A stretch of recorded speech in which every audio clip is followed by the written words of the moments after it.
You may play 100 hours of this game without noticing, but behind the curtain, Simcity is working furiously to hook you, and keep you hooked. And in my case, it was enormously successful at both. It started with the best of intentions. I'm old enough to have played and remember all of the various iterations of this franchise.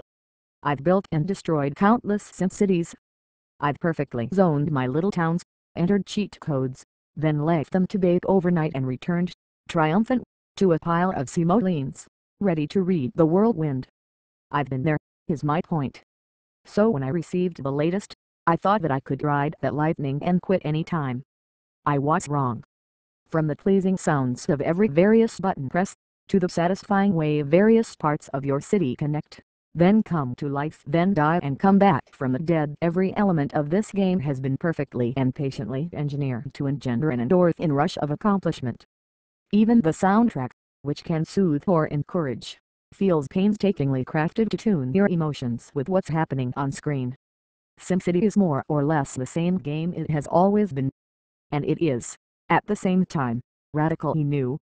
In a nutshell, it is the heart and mind of the Simcity games of days gone by, but more beautiful, ready to seduce away your hours until you are a rotted husk of the person you used to be. If it charged by the hour, you'd sell a kidney. I wish I was joking. What Maxis and EA have learned over the course of a long decade of experimentation with The Sims and social gaming is exactly how and why to push the gamers' buttons and make them click and click and click and click. It's one more turn taken to the most obsessive extreme, and it is ungodly fun. Simcity is an exercise in providing unlimited options through limiting choice. And if that sounds like an oxymoron, then welcome to the science of engineering addiction. At the outset, you are given a tantalizingly slim number of options. You may choose what sort of generic region you would like to play in, and then, where on that pleasingly blank map space to plop your city. Next up, you must build a road, which will become the backbone of that city. Zone part of that road is either residential, commercial or industrial, and the little Sims in the machine will do the rest, building buildings with gusto, and then demanding things. This is where the mania starts. Your Sim citizens want power, water, sewage and basic social services like fire and police. Healthcare. How religiously you provide these things is up to you, but the more deftly you are able to satisfy the needs of your Sims, the more successful your city will become and the more fun you will have. Sims pay you in tax money simoleons for the space they occupy in your city, and you then use those simoleons to pay for roads and services, or more fun things like a rocket ship themed casino, or a streetcar line that circles around your macro mansion. Once I saw under the hood of all that Simcity allows you to do, it was hard to restrain the urge to become a mad dictator, flogging my Sims to produce more simoleons so that I could construct edifices to my own brilliance. In comparing my experiences in Simcity to those of my colleagues, I noticed a strange thing. The cities we constructed and ruined sounded remarkably like cities in our real world. One of my first constructions was the town of West Pit 6, which had come blessed with a preponderance of underground oil. I drilled and used the proceeds to provide my Sims with every conceivable luxury, thinking, foolishly, that the boom times would never end. They did, of course, and what happened to West Pit 6 afterward was horrifying and fascinating to observe. Rampant industrialization led to unchecked disease. Sims died in droves. Then the buildings they'd inhabited became abandoned. Raising taxes caused a collapse of the housing market and created a horde of wandering homeless Sims. Parks became unusable. Abandoned dwellings caught fire. Entire neighborhoods crumbled. My dwindling police and fire services couldn't keep up. My initial stimulus efforts failed. What had started as a monument to capitalism became a textbook example of urban apocalypse. The ruined shell of burned-out high-rises surrounding a hastily constructed and unused expo center, built with bond money that might never be repaid.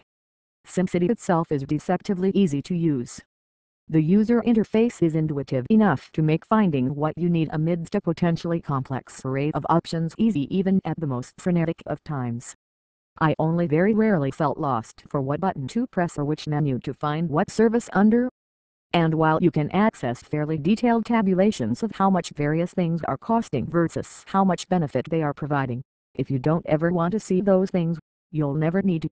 Simcity at times annoyingly holds your hand quite efficiently and provides alerts and advice whenever dire trouble looms.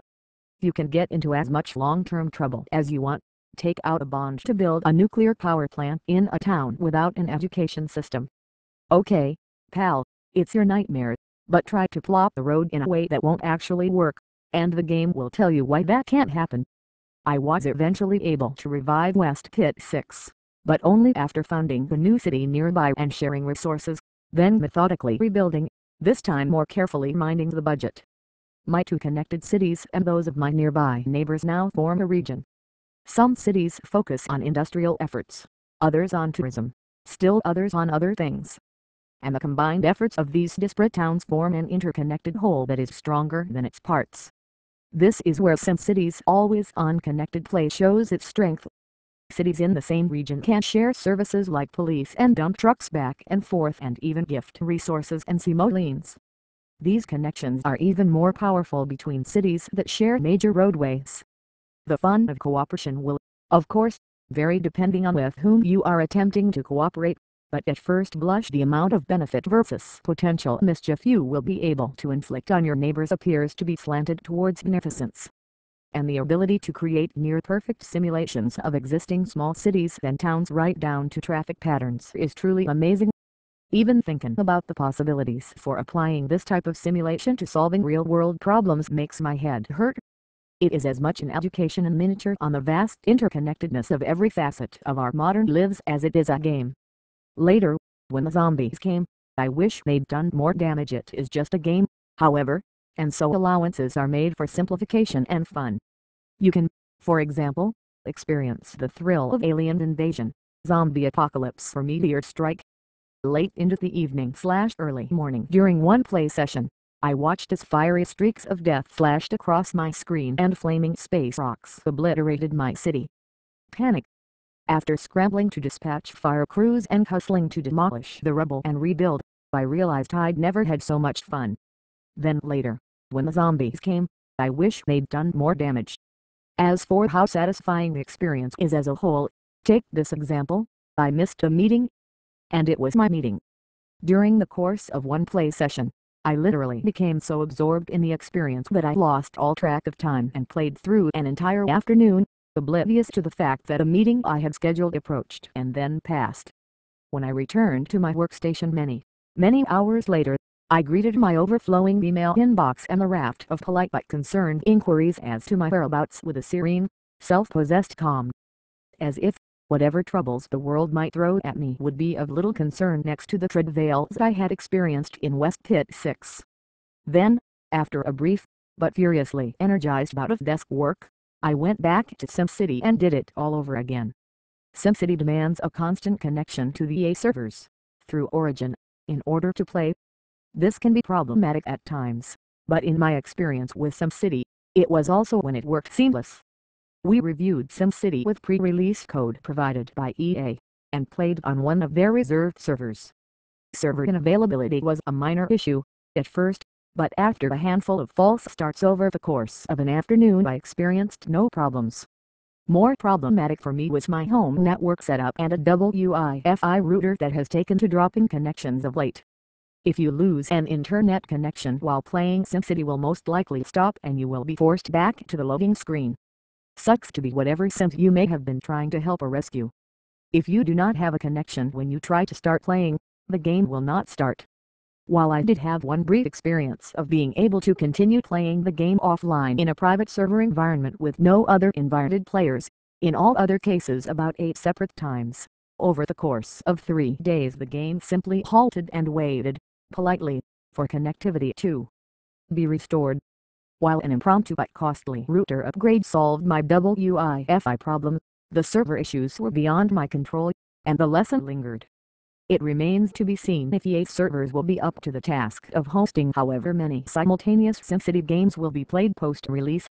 And those with unreliable internet connections may need to consider if the ability to play Simcity is worth an upgrade of either your service provider or equipment, which may be a cost too high to bear.